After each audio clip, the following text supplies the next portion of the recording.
All right, good Shabbos, everyone. Shabbos. So this week's parasha is called Tzav, but it's also a special Shabbos called Shabbat Hagadol. I don't know if I should ask if you guys are ready for Pesach. Let's make a deal. I won't ask you if you don't ask me. It's very difficult with the Shabbos being here, right? And I personally have had a tough week. I've been lying in bed 3 days this week with pain, so I haven't been able to do anything for poor old Becca. So I'm here, I'm dragged, and I'm at shul, so Baruch Hashem for that. But I want to ask you guys another question, and I want you guys to give your answers for this one. Why do you think God commanded us to keep the Sabbath? What's the point of that? Why did God command us to keep the Sabbath? To set you apart, to make you holy. There's one. Any other ideas? To rest. It's a very good one. To honor creation. All right, good. Any other ideas, or shall we end it there?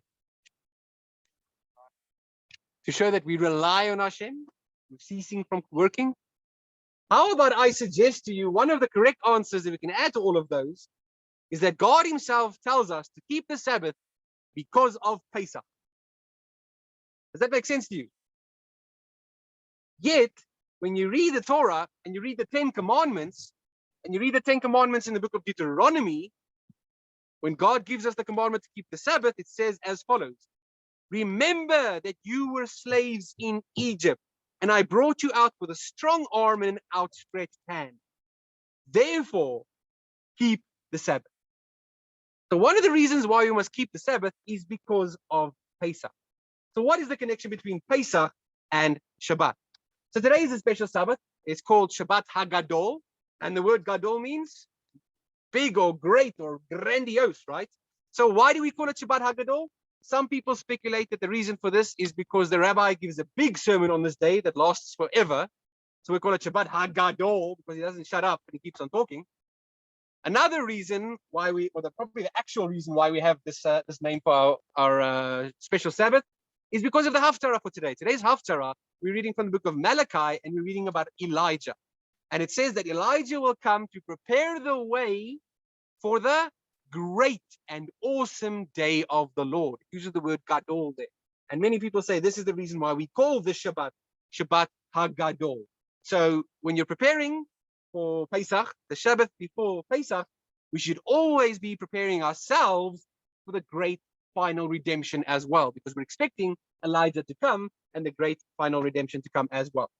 But why do we even have this day? Why is the Sabbath before Pesach a special day in the first place?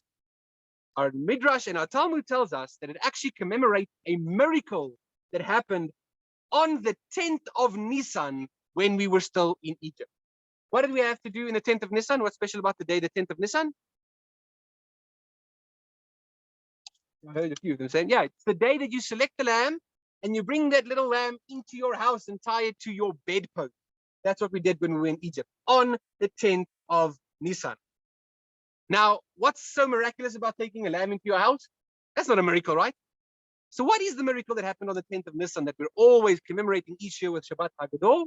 The miracle is that the Egyptians asked us, hey, what are you doing with the lamb? And we told them, our God instructed us to slaughter this lamb tonight, take the blood of this lamb, smear it on our doorpost, and tonight when the angel of, on the 14th of Nisan, when the angel of death comes past, or tonight, whenever, he will pass over our houses and our firstborns won't die.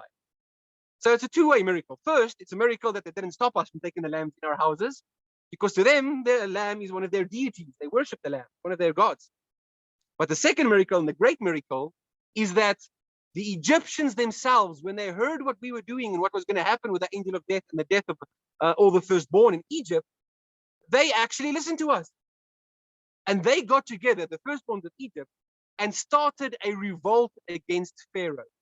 They fought back against Pharaoh saying, listen, have you not learned from the previous 9 plagues what's going to happen to us? Tonight, we're all going to die because of the final plague. Let these people go. What did Pharaoh say? Same thing he says every day, right? No, he's not going to let the people go. So what happened, according to the Midrash, is that that group of firstborns started a war against Pharaoh and his army. And many, many, many of Pharaoh's army died on that very day. And that's why tomorrow when you guys come here to shul, we're going to sing the Halal. David writes for us in one of the Psalms, about God. We're thanking God that he struck Egypt through their firstborn. The way that we usually understand it is that God killed the firstborn with the plague, the 10th plague.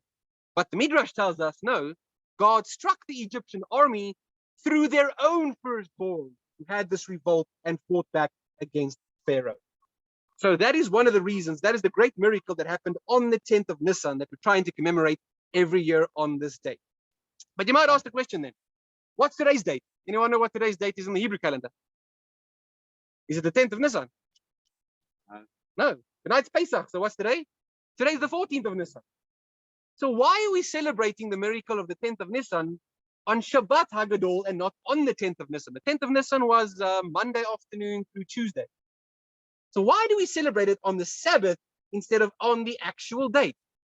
So tradition tells us the day of the week that we came out of Egypt. Can anyone guess what day of the week we came out? Thursday. It was Throwback Thursday. We came out of Egypt on a Thursday, the 15th of Nisan, which means if you count 5 days back, the 10th of Nisan, that year that we came out of Egypt, was a Shabbat. And that Shabbat was so special because it was the very first Shabbat that our entire nation could keep a commandment together. In fact, it was the first commandment that we actually kept as a nation. That was our first, it's called it our unity Shabbat, where we all took that lamb into our home on that day. We kept the very first mitzvah together as a nation on that Shabbat. And the Talmud says that if the nation of Israel can keep 2 Sabbaths together, the entire nation of Israel, if we can keep just 2 Sabbaths together, the Messiah will come immediately. Which 2 Sabbaths does it ask? The first Sabbath is Shabbat Hagadol, which we did keep together in its entirety in Egypt. And in that merit, we merited the redemption from Egypt. But there's one more Sabbath that we as a nation, as the people, have to keep together. One special Sabbath. Which other Sabbath of the year do you guys think this is? What Sabbath should we keep in order to bring the Messiah finally? What should we do for the Messiah to arrive? Shabbat Shuvah, the Sabbath between Rosh Hashanah and Yom Kippur, which is the Sabbath of repentance. And that's Yeshua's whole message. Repent, for the kingdom of heaven is at hand. So back to my question earlier. Why must we keep Shabbat? Because of Pesach. What's the whole point? Well, there are 2 aspects, 2 understandings to the mitzvah of keeping the Sabbath. Because we find it twice in the Torah, right? We find it in Exodus and repeat it again in Deuteronomy. The first aspect of the Sabbath keeping and the mitzvah of Sabbath keeping is the act of creation. Lucy said it.